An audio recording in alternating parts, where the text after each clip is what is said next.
বিসমিল্লাহির রহমানির রহিম। প্রিয় শিক্ষার্থীরা, আমরা এখন ষষ্ঠ শ্রেণী বিজ্ঞান বই অধ্যায় নাম্বার 1 পাঠ নাম্বার 10 ক্ষেত্রফল ও তার পরিমাপ সম্বন্ধে আলোচনা করব এবং জানব। তুমি তোমার ষষ্ঠ শ্রেণীর গণিত বইটি তোমার পড়ার টেবিলে রাখো। এখন একটু দেখার চেষ্টা করো এরকম মোট কয়টি বই পড়ার টেবিলের পাশাপাশি রাখা যাবে।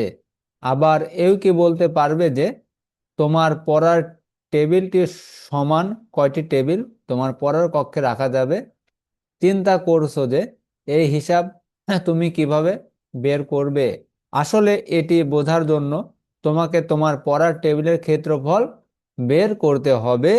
ক্ষেত্রফলের মাধ্যমে টেবিলের পৃষ্ঠা বা ঘরের মেঝে কতটুকু ক্ষেত্র দখল করে আছে তা জানা যাবে। আয়তকার ক্ষেত্রের এই পরিমাপ করতে হলে ক্ষেত্রটি ক্ষেত্রটির দৈর্ঘ্যকে প্রস্থ দিয়ে গুণ করতে হয়, অর্থাৎ আয়তকারের ক্ষেত্রফল সমান সমান দৈর্ঘ্য গুণন প্রস্থ।